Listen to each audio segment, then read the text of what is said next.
Okay, welcome. We're going to kick this off.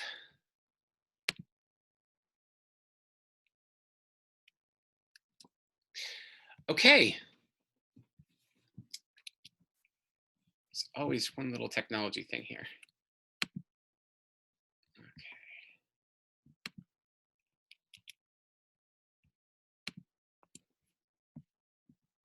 All right. So welcome everyone. This is class 5 to develop and deliver your irresistible offer.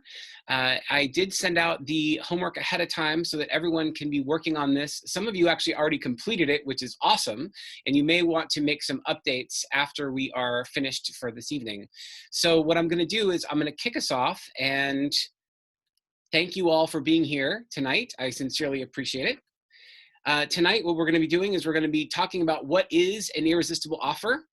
We are going to talk about how to create your irresistible offer. We're going to validate your irresistible offer, and then we'll do an exercise to deliver that irresistible offer. And then we'll go through any of the homework and assignments from there. Okay. So, what is an irresistible offer? I want you to really think about this for a moment because it is not a rhetorical question. I want you to answer this for yourself. There are a number of elements that go into an irresistible offer. I'm about to share them with you, and I'm going to go through them one by one. But before I do, I want you to think about this. When you get something that it says irresistible, what does it mean for you? What is it specifically that makes an offer irresistible?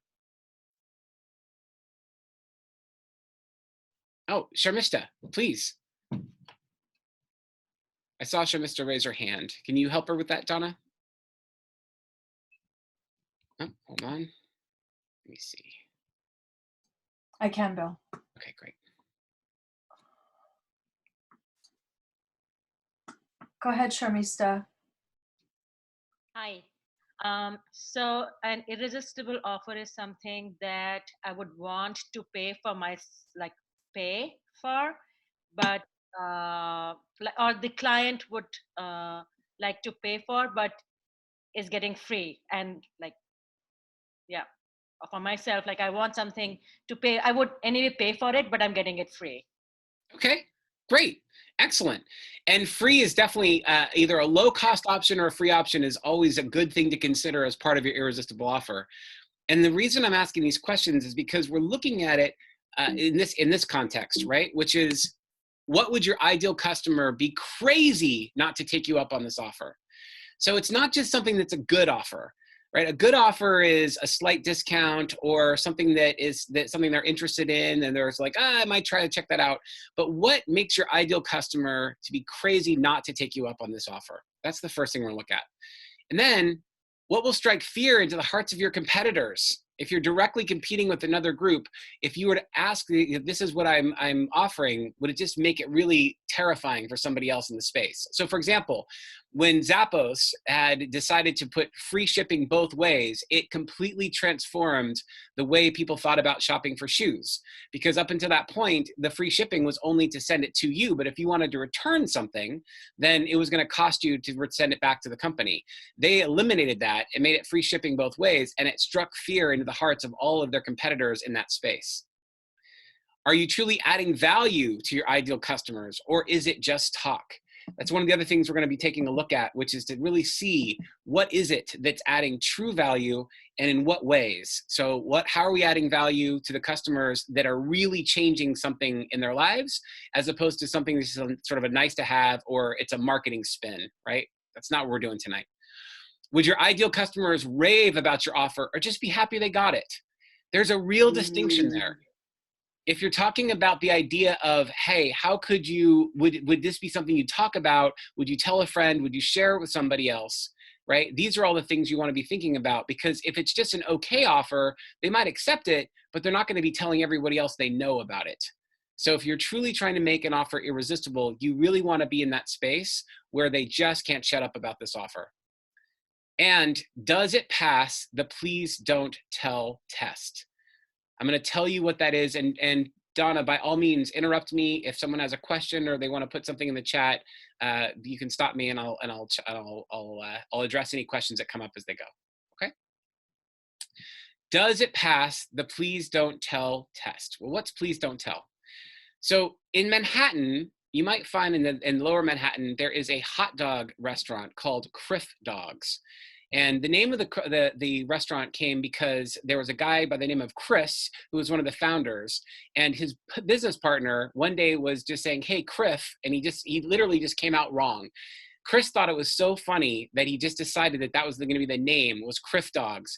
And in that place, you can get any kind of hot dog you can possibly imagine, from breakfast hot dogs to Mexican to Ethiopian. I mean, literally anything you can think of on a hot dog, they have. And it's truly amazing. And that in and of itself is pretty powerful, but that doesn't make it irresistible. When you go into the actual restaurant, you go to the very back, and what you'll see is a telephone booth, the old school telephone booth that they had back in the Superman era in the 80s, right? When Superman would go in, Clark Kent would go in and come out as Superman, it would be that same sort of telephone booth. But what's interesting about that is if you happen to have called in on the correct day, and you know the code you enter into that actual phone booth, it unlocks a door that will take you into one of the hottest nightclubs in New York City. Now, what is it called? Please Don't Tell. Why do they call this bar Please Don't Tell? Because nobody can keep a secret. The only thing we can't keep is a secret. And we need to know something this cool, that you actually have a secret code that allows you to unlock a door to get you into a bar that is like a total underground back passage. It's something you have to tell people about. It's not something that you can absolutely keep to yourself. So Jen is saying she knows this space very well. It's a speakeasy. It is. And there's actually a couple of them out there. So the interesting thing about this is that they're not the only one. There's coffee shops that do the same thing. For my 40th birthday party, I did the same thing. You come to a coffee shop. Hey, what's this about a 40th birthday party? Oh, you're with Bill. And they literally move a bookcase back and you go back to a speakeasy. Legit. I mean, these are incredible. These experiences people are just like crazy about this stuff. So I want you to tell me, what did you notice about that story? What made it irresistible?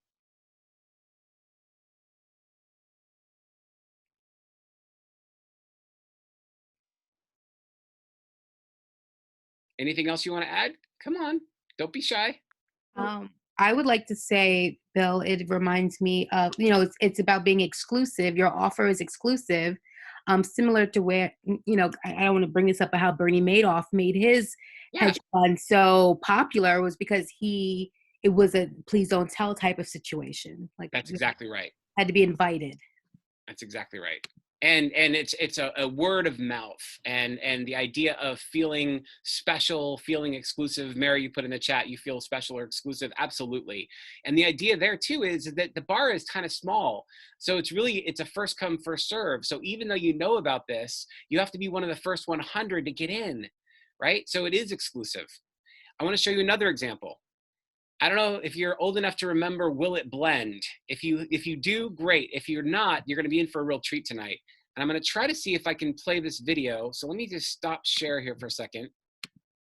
And I think I need to put the audio through, let's see here, so you can everyone hear. This is the air outside your house. Sometimes it's hot, sometimes it's cold, and it always wants to get inside. Air's a genius at getting in through holes in the foundation, cracks in the attic, even places you wouldn't expect, like recessed lighting fixtures. You can't see the problem, but you sure can feel it. House is chilly in some. Okay, let's see if we can do this. Will it blend? That is the question.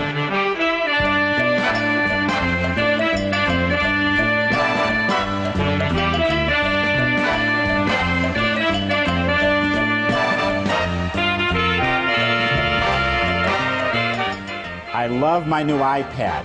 It does a ton of cool things. But will it blend? That is the question. Doesn't quite fit in the jar, but I can take care of that. No!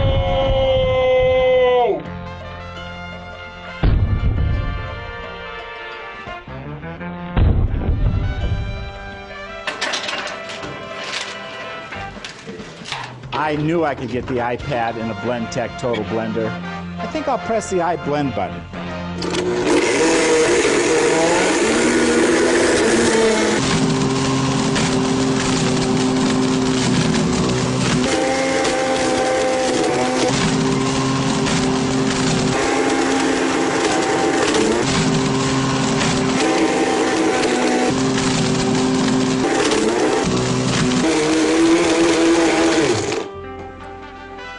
Whew. Oh, pad smoke. Don't breathe this. Ah, that was one tough pad.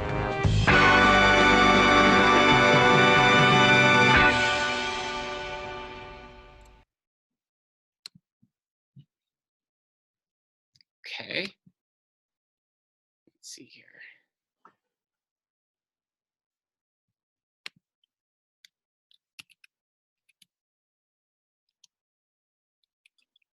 So, what did you notice?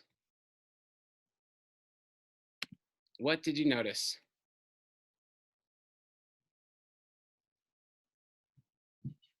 Cheesy smiles. Cheesy smiles, okay? What else did you notice? I couldn't look away. I mean, he took something that seemed impossible and he blended it. Exactly. Amazing. Exactly. And so how do we, if you think about this for a second, you see that like this is something remarkable. It's not something that we're used to seeing, right? And ultimately what this did for BlendTech is it took it for a company that had zero, like they literally had a few $1,000s for their marketing budget. And they hired a marketer to come in and think about like, how could they actually get the message out to sell this blender? And so the marketer came in and went on site and saw that their actual research department was seeing what would blend and what wouldn't. And they would literally try to put marbles and golf balls and sort of crazy stuff in there. And he said, this is brilliant. This is exactly what we need. Because what's the message? If this blends an iPad or golf balls or marbles, well, it definitely is going to handle your ice. It's going to handle anything reasonable that you would actually do with your blender. So it is absolutely irresistible, and it actually skyrocketed. This became the most successful selling blender in history because of these YouTube videos.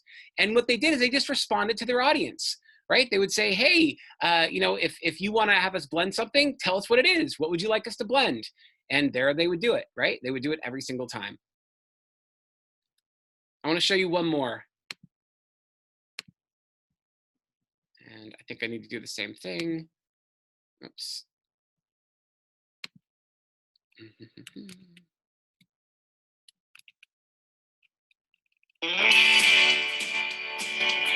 Hang on one second. Make sure that I get this up and running.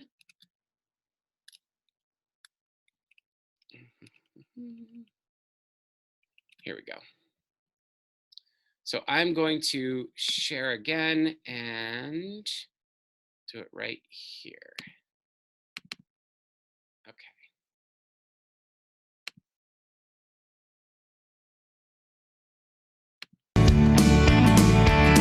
I flew United Airlines on my way to Nebraska. The plane departed Halifax, connecting in Chicago's O'Hare. While on the ground, a passenger said from the seat behind me, my God, they're throwing guitars out there. The band and I exchanged a look, best described as terror, at the action on the tarmac, and knowing whose projectiles these would be.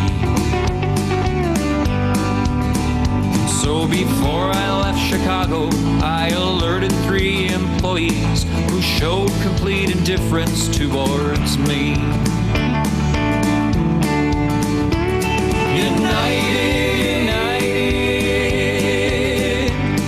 you broke my Taylor guitar. United, United, some big help you are. You broke it, you should fix it. You're liable, just admit it. I should have flown with someone else or gone by car. 'cause United breaks guitars. This is such a catchy song. I would love to sit here and play the whole thing, but you get the idea. So what did you notice?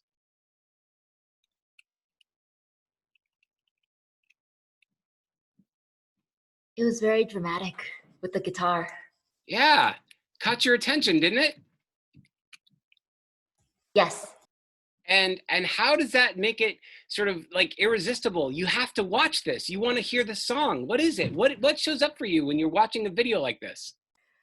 I feel like It's so preposterous, the contrast between a nice normal airplane and then a guitar thrown out, and it's just I have to watch. I have to pay attention. See what's next. And it's a true story. What's beautiful about that video is this actually happened. And this band had their Taylor guitar destroyed by United. And they were pissed. And basically United put in through all the nope, we're definitely not doing this. We're not going to pay. It's not our fault. We don't care. So they made this music video to saying you should pay for this. And it became one of the hottest, like sound, like it was not just played on the radio, it was played on YouTube. It was one of the most popular videos out there. And it got so bad that United offered them to pay $1 million to take it down. And they said, I'll tell you what, we'll stop promoting this video and we'll take it down if and only if you take that $1 million and give it to our favorite charity. And they did that. And they said, okay, we made it right. They got the Taylor guitar back. They did the whole thing. But their comment was, do we really have to go to this level in this day and age to make airlines do the right thing? And what a beautiful way to say that. They weren't negative. They weren't just, they were using this to basically say what happened. They did it in a factual way. Everything was accurate. They could not be cease and desist orders. They were not effective because it was a true story. There was nothing false about this. It's exactly how it happened, and they had evidence to prove it. And it's fascinating because when you think about this, it's irresistible. You watch a video like this, you have to share it. You need to share it. You want everyone else to see what you just experienced. And that's what I want you thinking about. Like, this is the level that people are used to seeing, and how can we play at that level? I'm going to show you one more. Let's see here. And this will be the last one, and then we'll go into the rest of it, right? So this is a gentleman, and actually I'm not going to show the video. I'm just going to tell you what this is, and you can look it up if you'd like. But what's fascinating about this particular gentleman is he's a 70-year-old man who's basically, one of his kids said, Dad, how do you shuck corn? And so they made a little video where he could basically show you how to shuck the perfect corn so that there's no of those little stringy bits coming through. And what's fascinating about it is that this is a 70-year-old man who's got almost 1 million views on YouTube. And the reason why is it's practical news you can use. And it was really fascinating because there's no production value, nothing special. But if somebody really wants to get all those little hairs off their corn, they're going to do a search. How do I get little hairs off my corn? And boom, you're going to see this gentleman in a YouTube video. And what are you noticing? You don't have to have production value. It doesn't have to be slick. It doesn't have to be it just could be very factual. It could be very practical. And there's a really great book on this, if you haven't read it already, called Contagious: Why Things Catch On. And Jonah Berger is the author, and I've seen him speak a couple of times. He's a great, great presenter, and his book is fabulous. It really talks about how we actually plant seeds that then that will blow in the wind. Like you see this dandelion, right? The wind picks it up, and all these seeds just blow all over the place. How does it become contagious?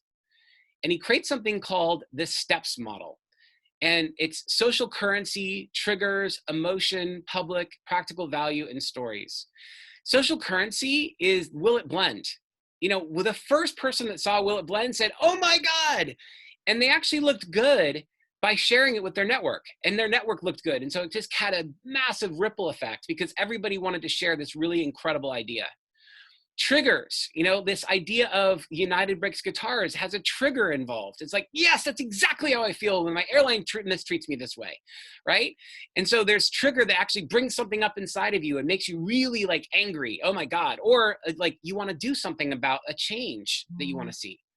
There's the emotional component, right? You see a lot of types where people are using emotion when somebody is choked up or connected or just feels that deep, deep sense of humanity.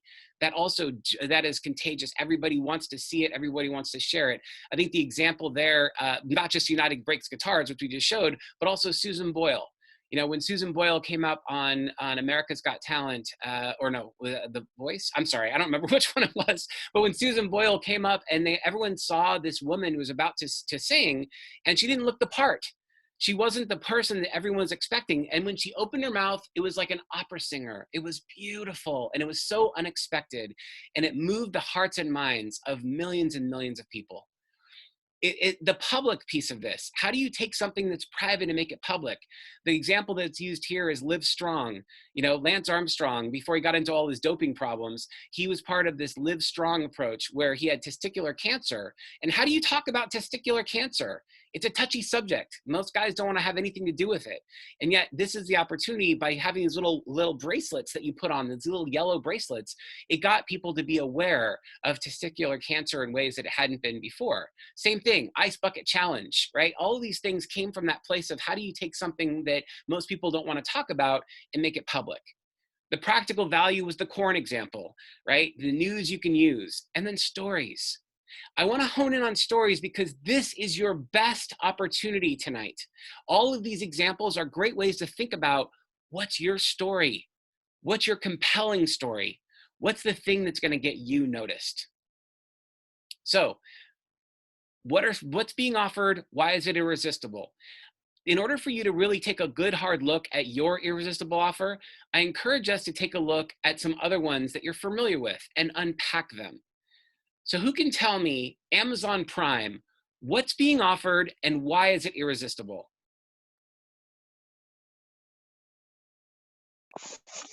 Free 2-day shipping. Yeah, free 2-day shipping. Now, why is that irresistible? I don't have to wait 4 to 5 business days, and I don't have to pay for shipping. And why leave my house, pay for gas, get in my car, or pay for transportation to get something when it can just be brought to me within 48 hours? Beautiful. And the thing about Amazon, thank you, JP. The thing about Amazon was they didn't stop there. So they began Amazon Prime, and they used it just as a way to level the playing field with Walmart.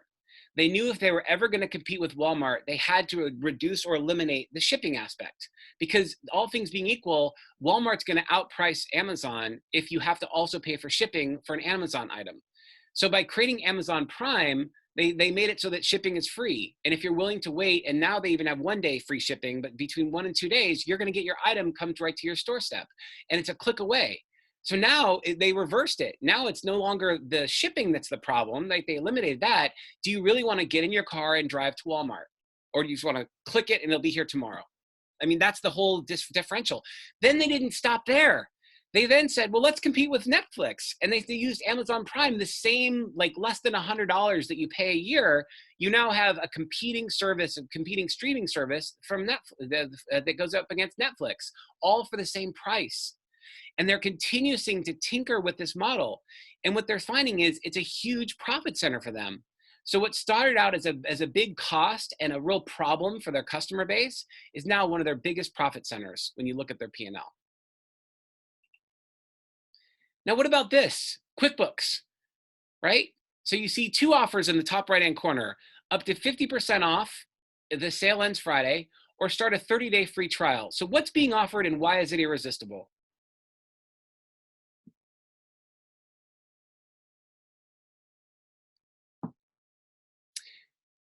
The service is being offered for free for 30 days, and then you can also receive it 50% off. And why is that irresistible, Mayor? Value. You're not going to lose anything if you have a free 30-day trial and then you like it on top of it. It's like a win-win. Yeah, perfect. Risk-free. They remove the risk. Try our software for free for 30 days. If you like it, we'll give it to you for half off. What a compelling way to get someone in the door. So if you're already thinking about accounting software and you're looking at all the available options, this gives you an opportunity to try something on and see if it's going to be good for your business. If you love it, then we'll give you half off. It's really powerful stuff. And the third and final one is something that's near and dear to my heart. I joined Shirzad Chamine for his positive intelligence work. And one of the things that I launched this year with in partnership with Shirzad was a multi-million-dollar coaching grant. So what this was a $1,000 offer program. So if you go to the website, positiveintelligence.com, it's $1,000 per person to actually take this 6-week program. And what we did is we designed a multi-million-dollar coaching grant, which said, if you're a coach and you are a coach and you're in the coaching industry, then you can apply for this grant. And instead of paying $1,000, you'll pay $0. What's being offered? Why is it irresistible?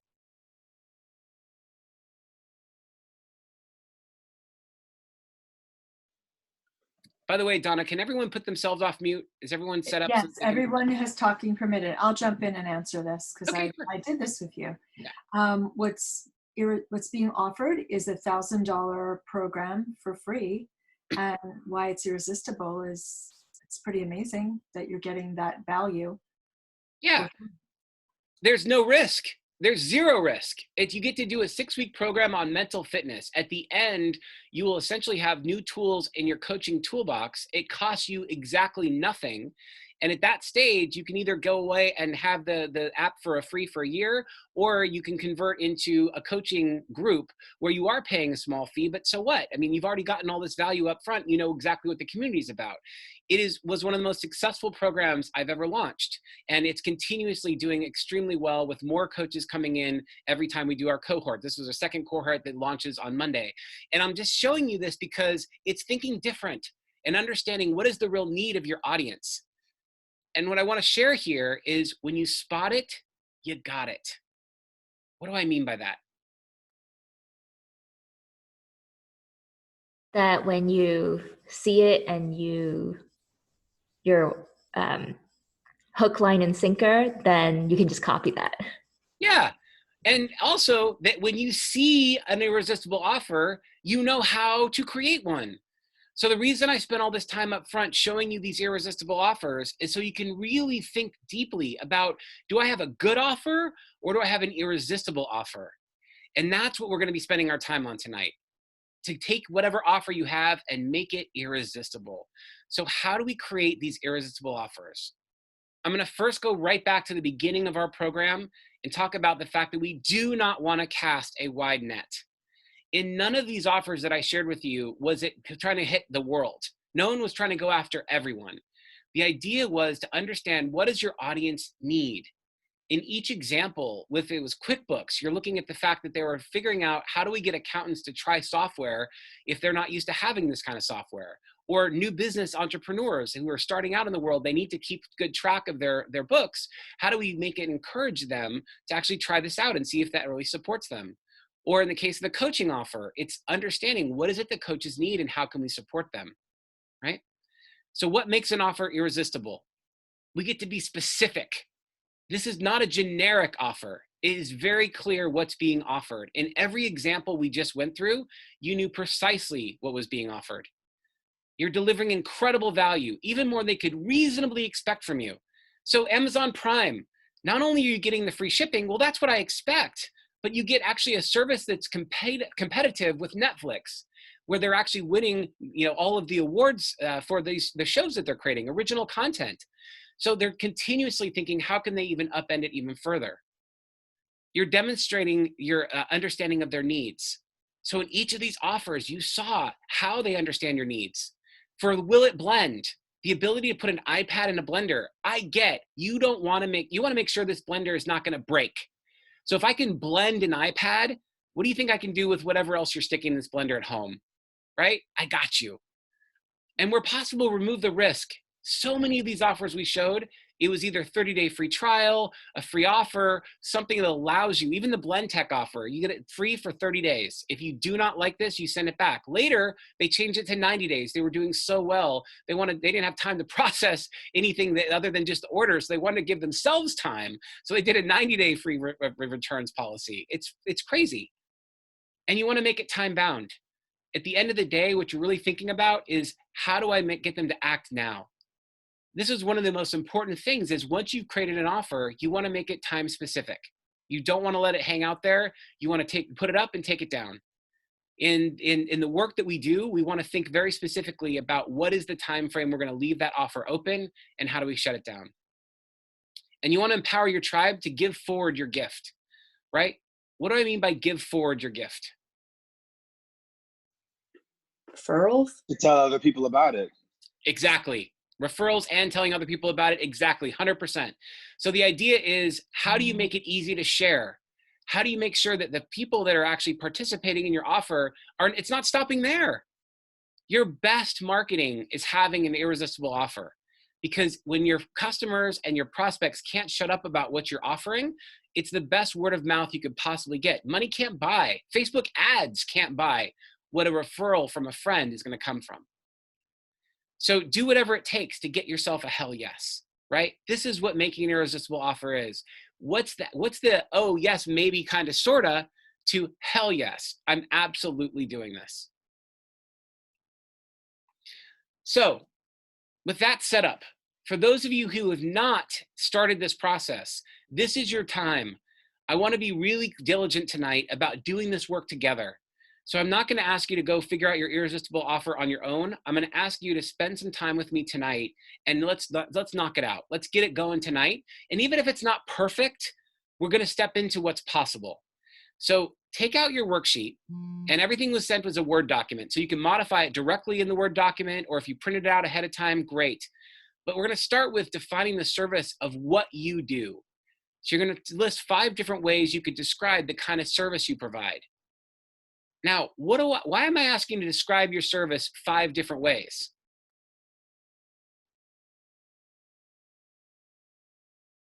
Because you have many different client bases potentially, and that's it can serve different needs. Debbie, for purposes of this example, I'm going to ask us to pick one audience. We can do this again with multiple audiences, but thank you for clarifying that.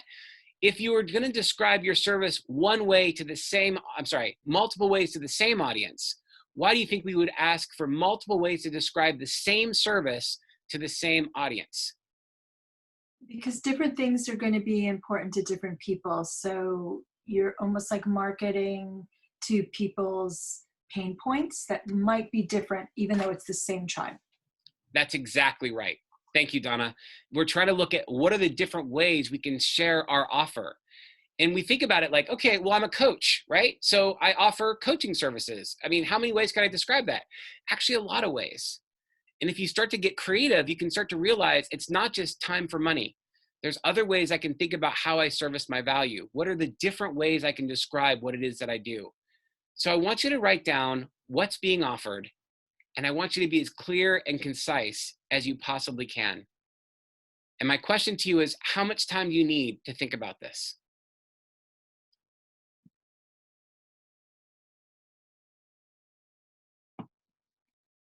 Couple minutes? More? Couple minutes. Okay.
Think about what you're offering.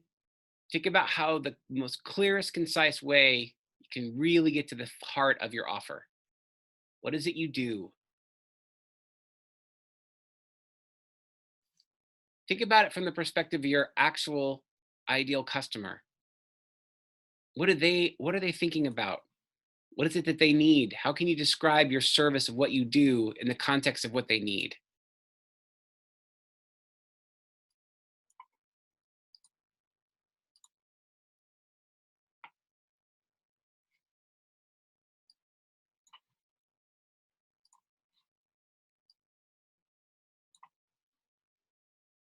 Please raise your hand if you need more time, or put something in the chat if you're not sure about raising your hand, that's okay. But just let Don and I know if you need a few more minutes.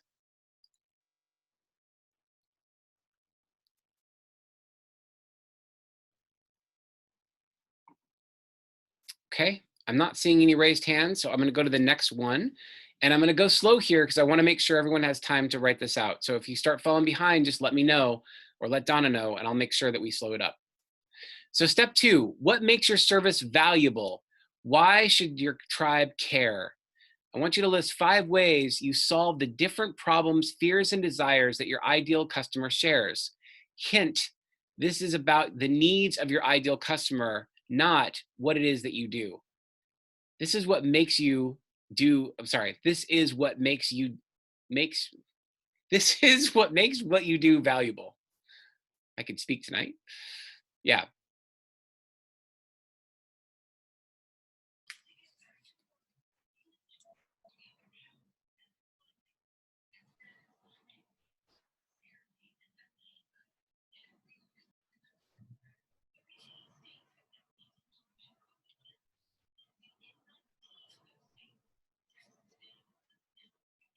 Hey, Betty, you're off mute. Did you have a question? No, Okay, thanks. no problem.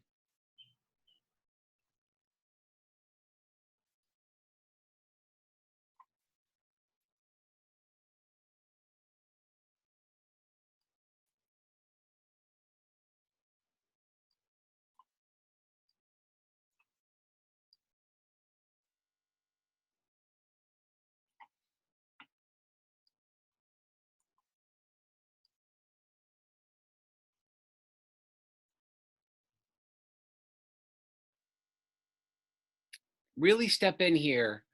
What makes your service valuable? What is it? What's that X factor? Why should your tribe care about what you offer?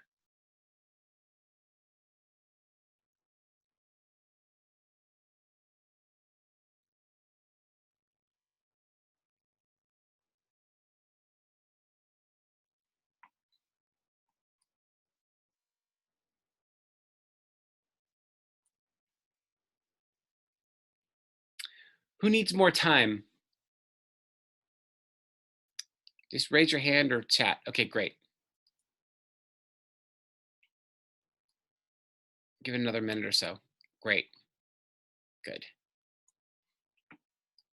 Thank you for raising your hand. It's perfect. We'll stay here for now.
Okay.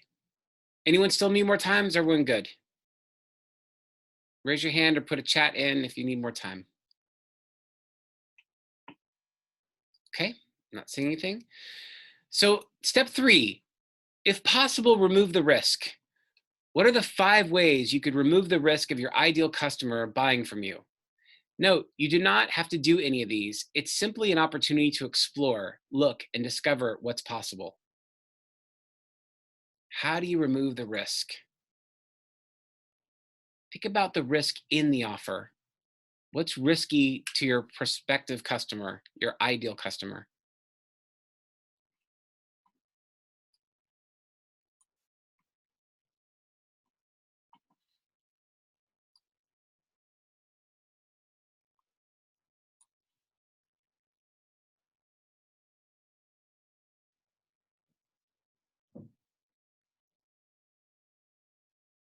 Hey, Bill, I have a quick question. Yeah. What if it's the way we're thinking about it is for the initial exploratory complimentary session? Should we think about that or future sessions? Absolutely. So I think what in this exercise, you want to think about both. Where's all the risk in the equation, right? What would that look like? And think about it, how you could remove that risk. So the first thing, you're right. If you're doing an exploratory session, a 1 hour free call, that's great. There's no risk at all. You're getting people to come in and spend an hour with you or something along those lines. But then where does the risk show up afterwards when you ask for the sale? So think about what that risk would look like, write that down and say, how could I remove it? Thanks. Yeah, please. Thank you. And by all means, if you have questions, just like Debbie did, just unmute yourself, ask away.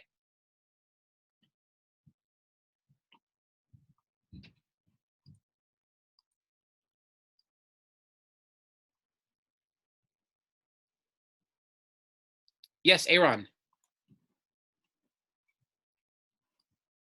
Aaron, I saw your hand go up. Let me see here. Oh, you know what? I'm sorry to go. You didn't have allowed to talk. Go ahead. Hi, Bill. So, first of all, thank you for this information. It's really awesome and very helpful. Yes. So, when I was thinking about this last question, I was considering saying something like your staff will rate their experience at an 8 or better. They report that they increased their knowledge at an 8 or better, and they will report that they were inspired to serve their population, or you get it free. Yeah. And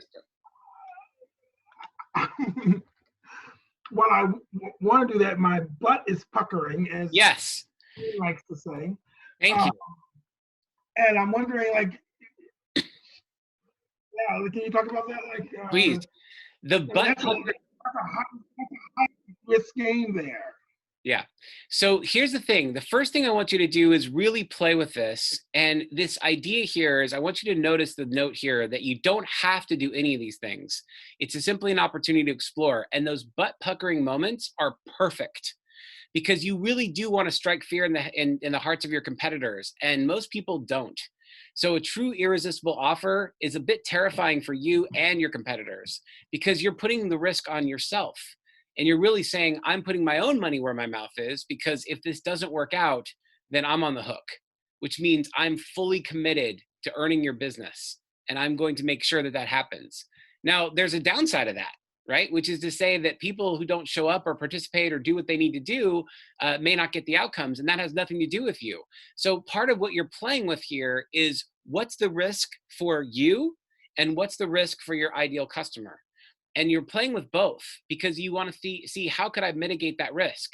So for example, when I was as I offer this course, I always look at people who are joining through and doing as much work as they need to do. If they're actually doing the homework, if they're participating, they're playing full out, they're going to get the outcome. But if I were to offer a money back guarantee, and I have offered money back guarantees for this course, what I do in that is I have a condition. And that condition is you need to stay current with the homework. You need to be making the outreaches. You need to be taking traction. Because if you just make this an intellectual exercise, you're not going to get your outcome.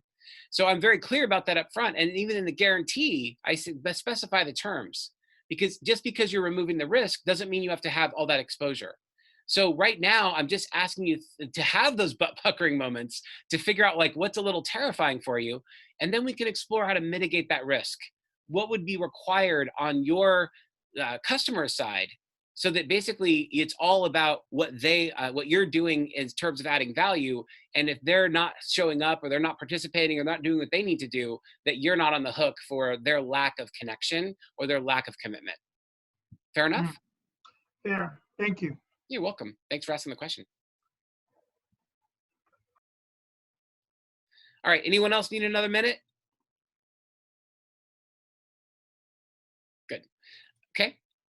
So now what we want to look at is, let's make it really juicy. This is your opportunity to play with what aspects that make this offer appealing. So how are you doing more than your ideal customer could reasonably expect from you? And what I want you to think about is go back to some of the work we did previously. Look at their current situation of your ideal customer, their struggles, their challenges, their issues, and really think about it in the context of what their desired outcome is. What is it that they truly want more than anything? If you really, really want to get to the heart of an irresistible offer, it's not about you and your service. It's about your ideal customer and their outcomes. So what is it you're willing to do to ensure that they get their outcomes? So again, we're talking about a marketing course right now, right? You're in this marketing course, and the outcome isn't, I want to learn marketing. That's a means to an end. The end is, I want to build a thriving coaching or training business. That's the outcome. And what's thriving? I might want to build a 7-figure or at least a 6-figure coaching and training business, right? Suddenly that's a very specific outcome. And that's something that they're not interested in marketing. They're using, how do you use marketing to effectively reach that business goal? So think about that from your perspective. What is it that you're going to be providing your ideal customers that will help them reach their best and brightest desired outcome? How are you helping them achieve what they desire most? That's what this section's about.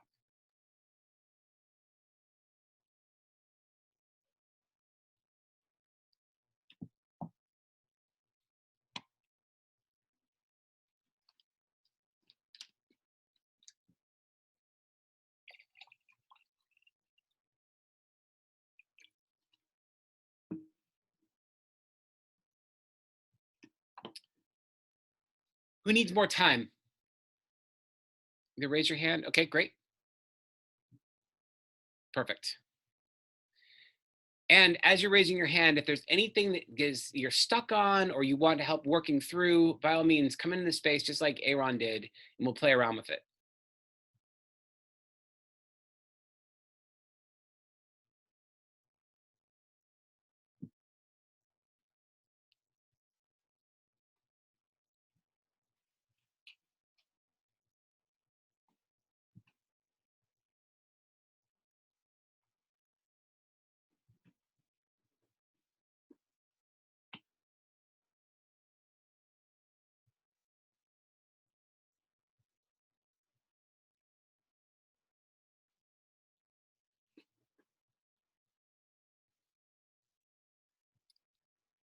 Okay, how about now? Do you have what you need or you need another minute? Okay, one more minute. And I want to be clear that while I want you to have a solid first draft, this doesn't get to be perfect tonight. This is your first initiative. This is a way that you get to play with this. So I want you to have fun. I want you to explore. I want you to play, and we can refine it later. The whole thing was to get you started in a way that you're as close as you possibly can during this session, so you can tweak it and play and adjust with it between now and our next session.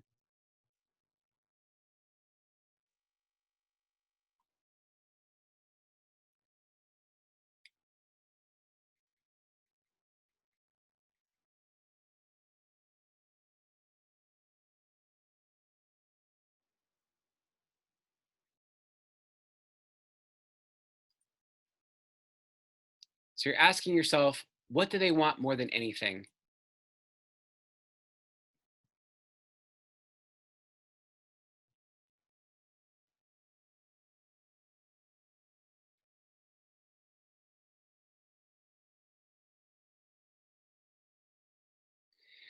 And then the last part of this is right here. What makes my offer irresistible? What's more than they could reasonably expect of you, right? This is the key we want to ask. What's more than they could reasonably expect from you?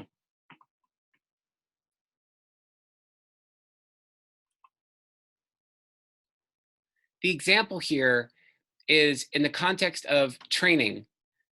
They're expecting to come in and they're going to get some sort of a breakthrough, right? But are they really expecting to be fully transformed? And what does that look like? In the coaching context, they know that they're going to have a great exchange, or that some part of them knows that there's something that you're going to do to give them value. But where does this really go when they have a massive breakthrough? And what does that breakthrough lead to? What's more than they could reasonably expect of you as their coach or their trainer?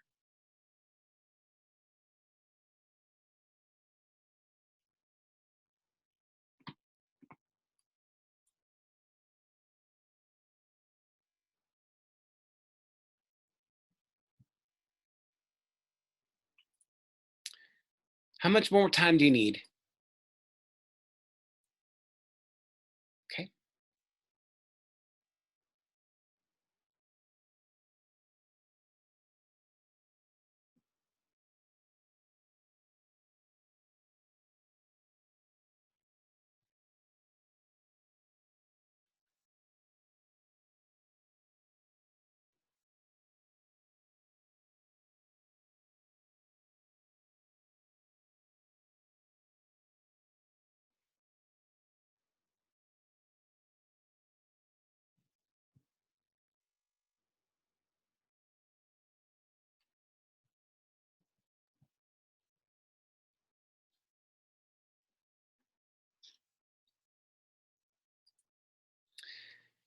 And the very last step here is the self-assessment. And I want you to play with this. What more could you add? Is this really solving a core problem? Does this sound different than what everyone else is offering? If not, what could you change to make this offer really irresistible? What I love about my irresistible offer is, what I could change about it to make it even more appealing would be, take a moment and really take a hard look at what you've put together and how you might want to evolve it. Something else you want to play with. Go ahead, Sean. Oh, this is Shocky.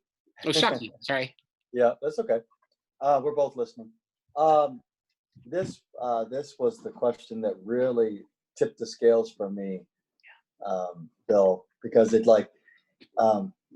made me pause and just think, and then I really realized like what I'm offering and what it is, and so that's a really good question. Thank you. Oh, thank you, Shocky. Yeah. And a little bit later, I'm going to invite people to share what they've written down. If you feel so compelled, I would love to hear what you put together. And think okay, sure, yeah. Thank you.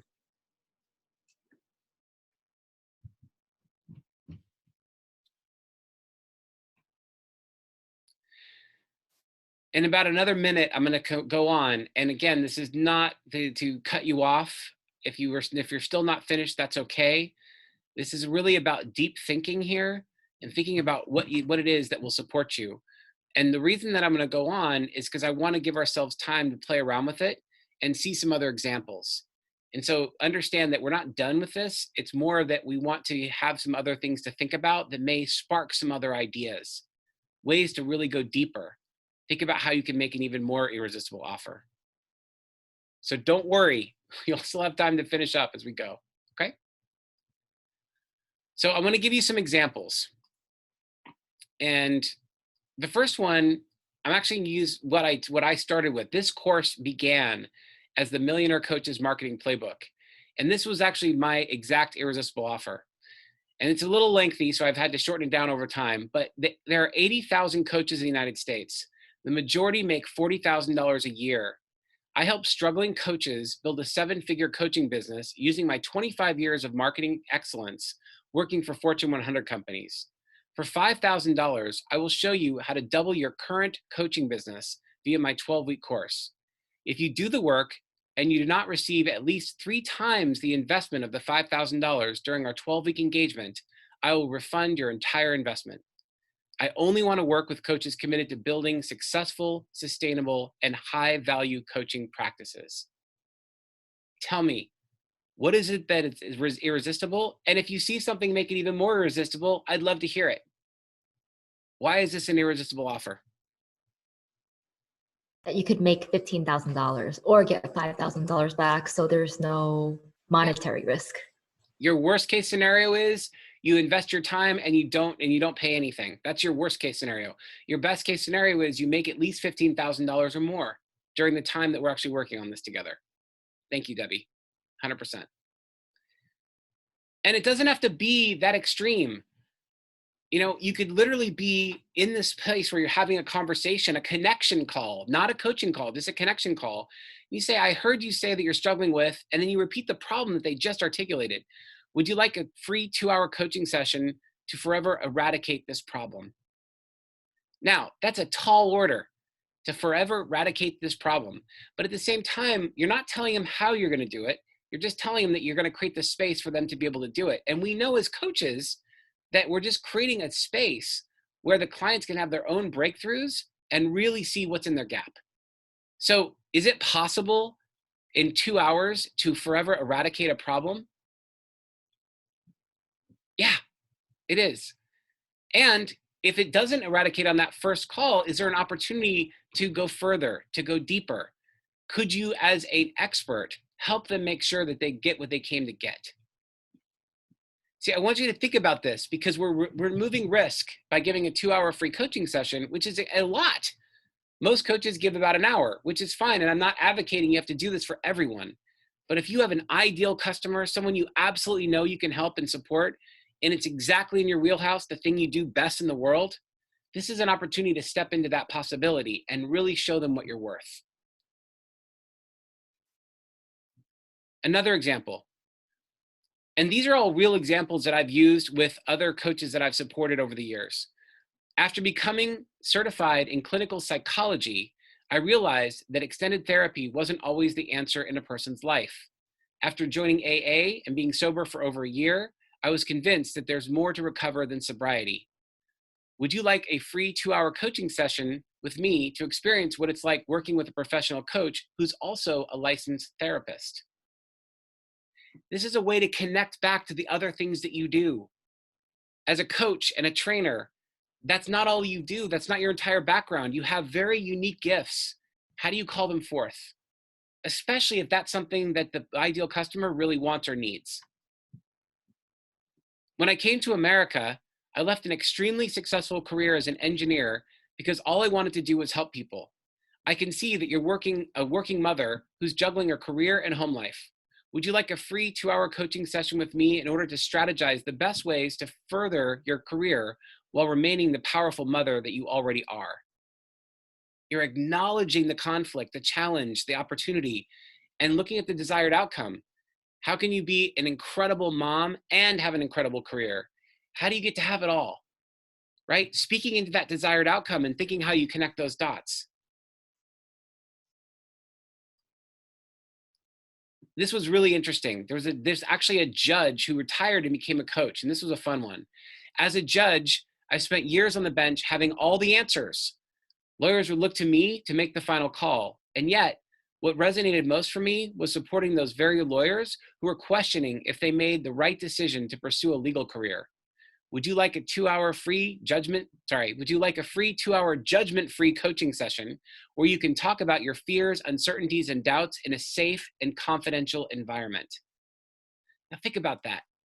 If you just spent all your money and your time to becoming a lawyer, and suddenly now you're thinking about, did I make the right career move? Wouldn't it be wonderful to have a space that allows you to explore what's great and what are you struggling with when it comes to this particular profession? Last one, I coach rock stars for a living. What's beautiful about coaching rock stars is that I get to see humanity behind the intricate woven public masks that so many rock stars wear for their fans.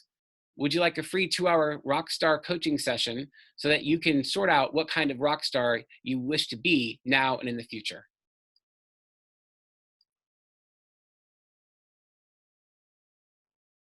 Okay. So it's about validating your irresistible offer. It really is a binary decision, right? Because if it's not a hell yes, then it's a no. And we talked about this in the art of the close.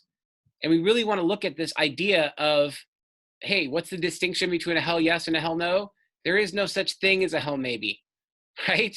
There's nobody in between. You're either on the fence, you're either in the yes camp or the no camp. And what you're really thinking about is your irresistible offer is if it's not a hell yes, then it is a no. And the only way to validate is to actually give your irresistible offer. The more you practice your irresistible offer, the more natural it will roll off your tongue. The hell yeses will propel you forward. Just don't get discouraged by the no's. Instead, accept that the incredible gift that is being given to you to discover what's missing to make your current offer irresistible. Suggestions here. Thank your no's. Genuinely appreciate the opportunity to serve up your offer, even when it's rejected. Ask for clarification about what drove their decision. Ask what would make the offer more enticing to them. Find out what more you can discover in that moment. See, this is the thing. So many coaches and trainers, they get discouraged in the land of no. And that's not where we want to be. The opportunity here is when somebody's telling you no, it's about being curious, not from a place of trying to convince them that they made the wrong decision, but from the place of what else is in the gap for you? What more could you add? What could it look like differently, right? So this is the opportunity to exercise and to deliver your actual irresistible offer. So what I want to know is, who is brave enough to share their irresistible offer publicly in this forum?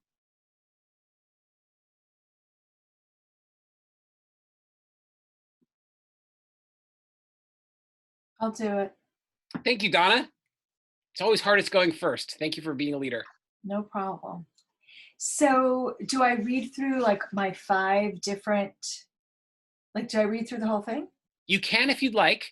And I'm going to invite you that if you know what your actual offer is, just cut to the chase. And we can always use that to sort of play with it later. Okay. So what I do is I teach women in the network marketing arena to build powerful teams to create 6-figure incomes, to network, attract clients, loyal team members. And what's in it for them is their sales increase, they grow their team, they retain clients. I teach them how to attract and retain those clients so that they can create the abundance in their business. And if they're not satisfied with the content of my training, then they can get a full refund, provided, like you said, that they have completed the training, completed the homework, completed the steps. The juiciness of the offer is that I give them experiential learning. It's not just didactic learning. So we're going to be practicing how to enroll people in your business. We're going to be giving each other feedback, and we're going to be learning what our blind spots are. And what I love about this whole thing is that it's bringing transformational training back into network marketing, which is kind of where it all started. So, and it's a beauty business too. That's my target audience, is the beauty counter tribe that I have been with for 6 years. Beautiful. So I want to talk about the actual offer itself. So all of those elements are beautiful. Okay. And how do you tighten it up to that like one offer? What's the offer? I didn't even figure out the offer yet because I haven't written the training yet. But basically, I don't know. Try it on. So here's the thing. It's okay. We're going to pretend that you've already made all the trainings, right? That you already have figured this out. Because I already heard in everything you shared, you know essentially what you're going to be building. Right. So who's your ideal customer again? So it's women in network marketing. Great. Who are really committed to building a 6-figure business. Perfect. So what's the offer? The offer is to come join my 90-day mastermind group. And we're going to work together to increase your business, to double your business volume in 90 days. Okay. Great. Great. And so and how much does it cost? I don't know. Okay. No, but notice that. I love what you're sharing. And please hear me when I say this. I appreciate your authenticity and your vulnerability. It is not easy to be in this space where you're playing with this and you're correcting it. But now what it comes down to is you've just put all the elements together in your worksheet. Now I'm going to invite you to put it together to one sentence or 1 or 2 sentences where you can really land what those distinctions are, right? So it might be something like, I work with women who are compelled to create a stay-at-home business and make 6-figure incomes. And my course will ensure that you are able to activate your network marketing business in such a way that you will be financially free.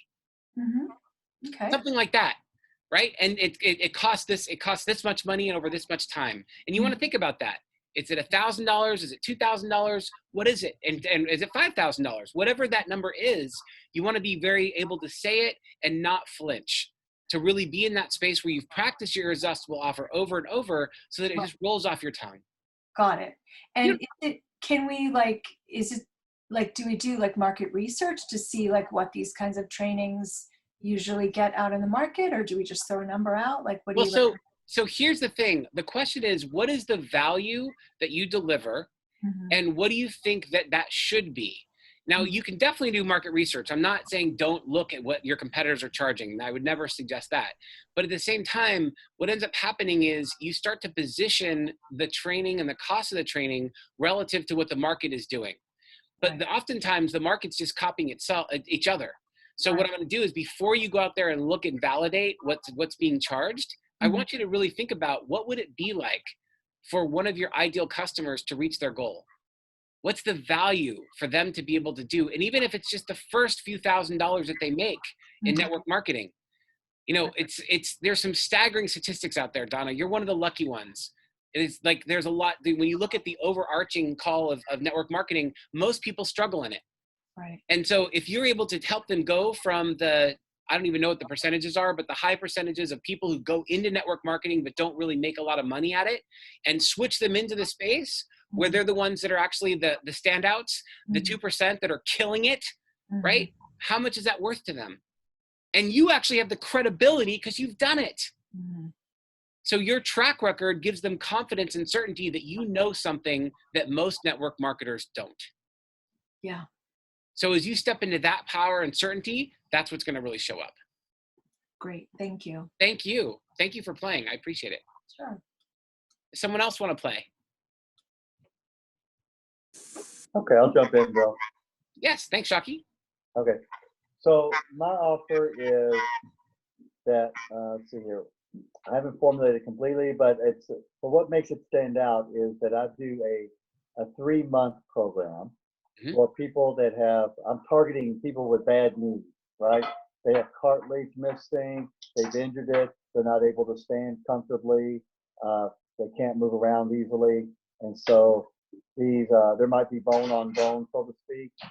And so what I do is I provide a therapy, stem cell injection, that will actually regrow and replace the tissue. You can't get it anywhere else. But what makes me different is that for $5,000, I'll do this therapy, and it's over a course of 3 months, and it includes things that also affected me, in addition to just the cartilage. We're cleaning out the system with an anti-inflammatory program, like a diet and a program. We're then filling you up with nutrition with IVs, on a series of IVs once a month. And then we're doing a series of injections, which is really unique in that we do PRP followed by stem cell and then Hyaluronic. So we're hitting the 3 different aspects.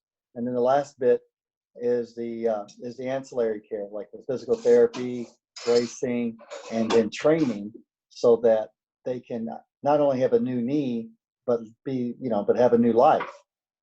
I love that story. So let's really shortcut that. Okay, good. I have an essence that shows up for me as you share that, and I'm happy to share it with you, and you can do it first if you'd like. Well, I mean, the thing that this is like life transforming. It's life changing. And so it's a chance for people that, whereas before they would have to do drugs, they would have to get on extended pain meds to even move around, or have an all-out joint, have a knee replacement, which is like $60,000. Yep. Then you have this now in regenerative medicine. So right there, you just said it. So let me spit it back to you, and I have no attachment to being right about this, but I want to play with your offer. Yeah, go ahead. How would you like to save $55,000 and regrow your knee rather than become bionic? I like it. And the reason I'm sharing that is because the downside of a knee replacement is that you actually have metal in your knee for the rest of your life, and you'll never get it back.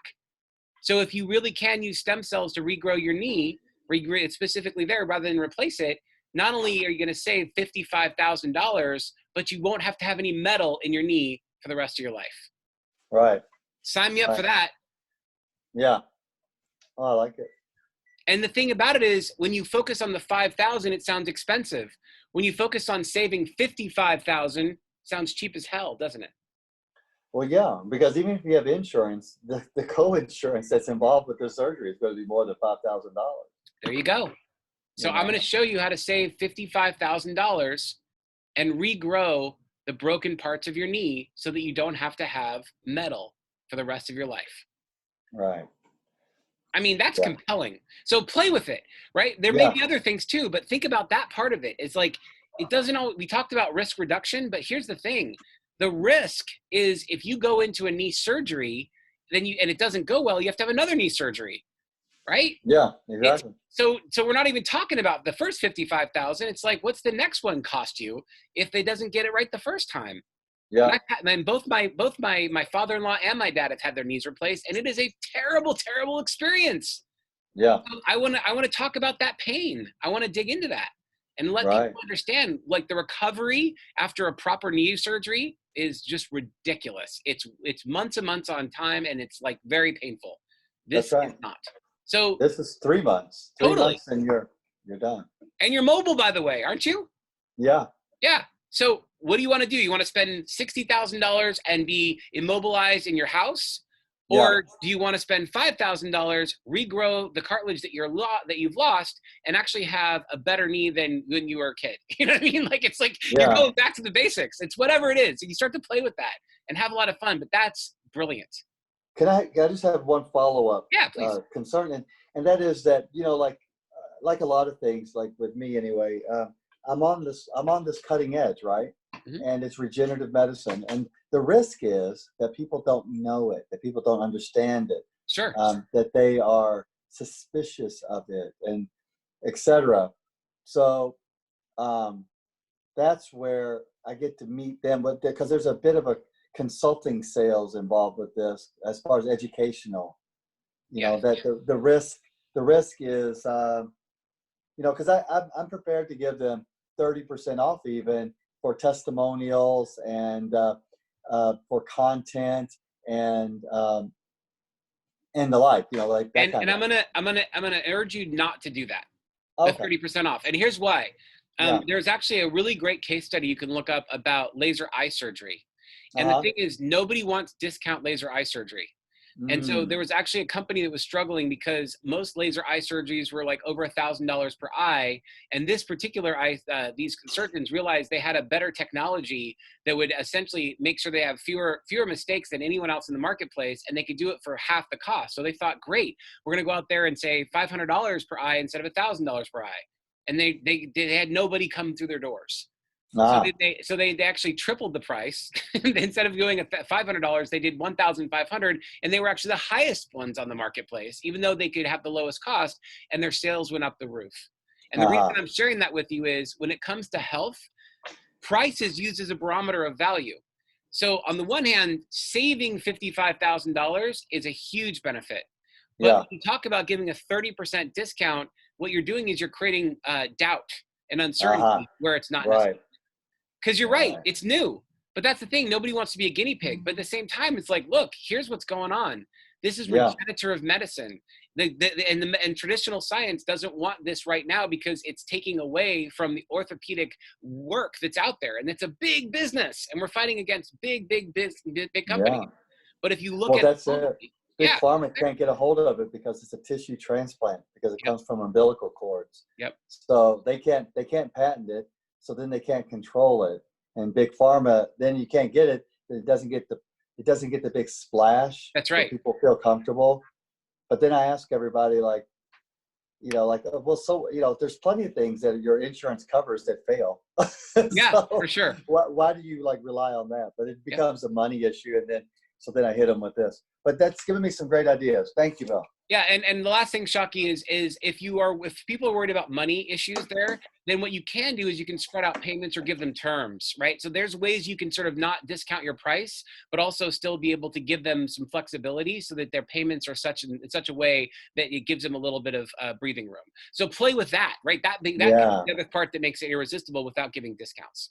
Fair? I did that with there was like a sale for 9,000, and then we did finance it through a medical financing. Perfect. But that was, thank you. You're welcome. You're welcome. Yeah. Nice work, Shaki. All right, Jen, you're up, and then Sharmista. Hi, Bill.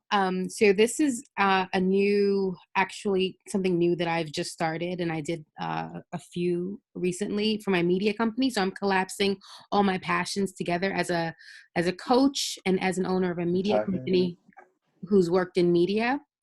So what I have here, I wrote that Mary Mamie Media is not just a media company. We are a legacy business. We preserve the richness of a family's legacy through artistic expression, virtual services, and creative family coaching. Beautiful.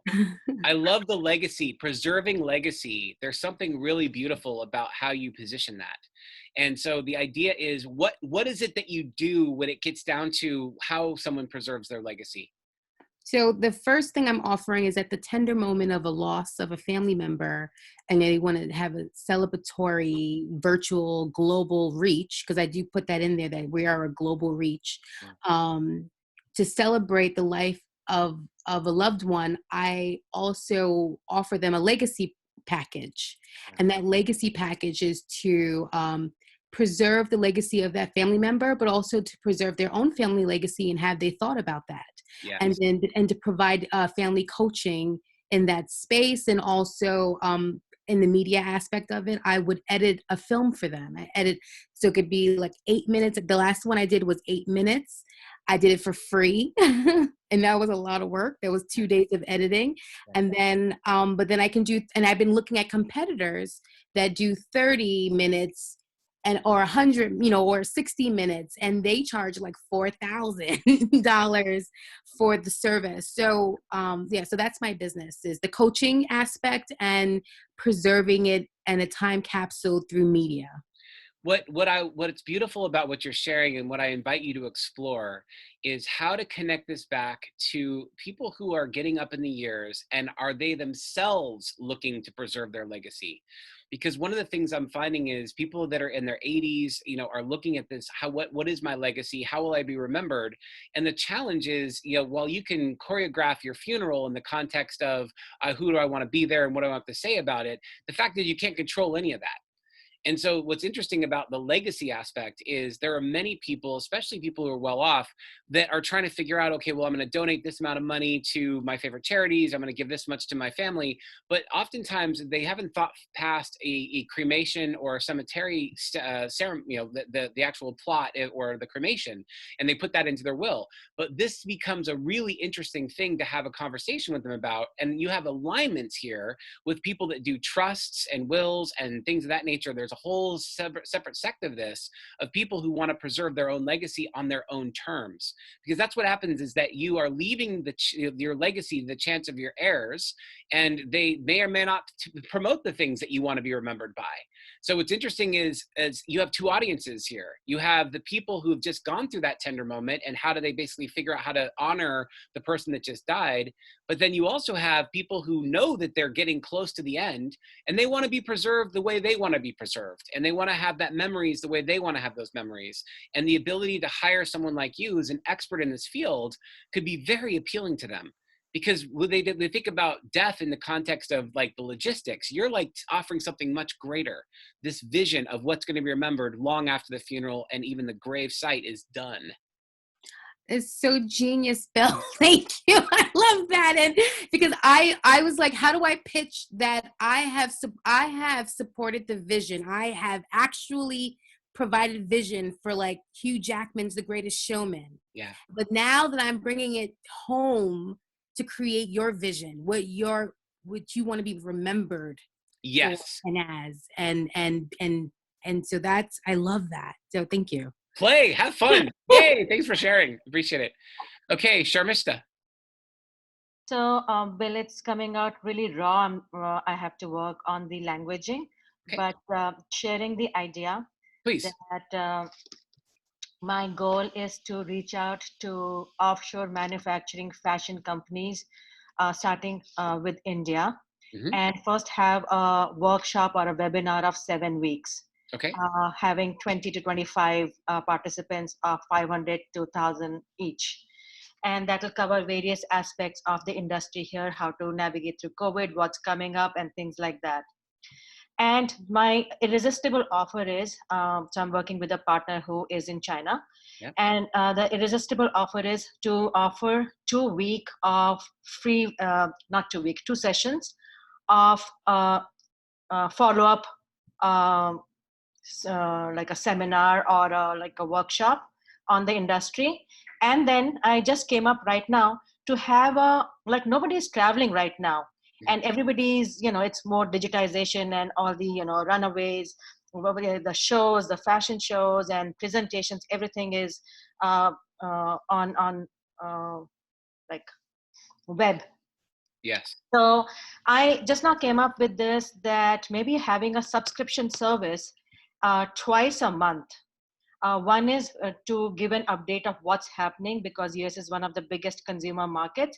Mhm. And second is to deal with something in their factory that's not working for them, and to address how to, because I've had a manufacturing background, and how to, from a perspective of a customer and buyer here in the US, how I want that to be addressed. So a kind of a subscription service. So 2 weeks, 2 sessions of free this thing, and maybe 50% off, or 75 25% off of a subscription service for the next a year. Okay, so what I hear you saying is you'd like to create a subscription service for the fashion industry and understanding how to be in the space of COVID-19. Great. So I think that's the place to start, is to say, what does that subscription offer? Insights around the fashion industry and all the things that are happening with imports and exports, and really getting a handle on the new way of being in the fashion industry with this new normal. Yeah. So then so the irresistible part for you is what? What is it that your audience really, really wants and needs that you can deliver in a powerful way? So the audience needs a little of hope, hand-holding, support, knowing the market, because travel is restricted. So they don't really know like what is really happening, or what is in the buyers, behind the doors, like what is the thinking. We are also thinking that, okay, how will, probably a lot number of people will be working from home after COVID-19. Maybe we don't need to design as many formal, dressy, That's it. I'm going clothes. to stop you right there. You Yeah. just nailed it. So I just wanted you to hear what you said, and then we'll sort of play it back. Yeah. You're creating a blueprint for buyers in the fashion industry. So if you're a seller, that's exactly what you want.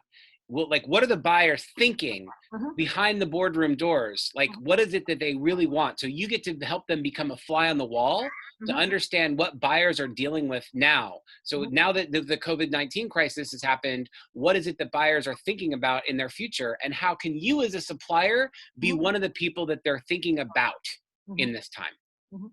So it's essentially getting yourself into the consideration set.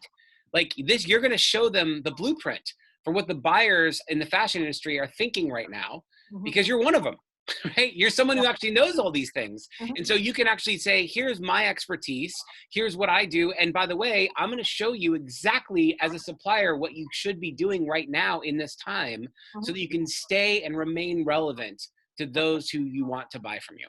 Right. I think that's worthy of a subscription, don't you think? Yep. All right. Have fun and play with it. Excellent.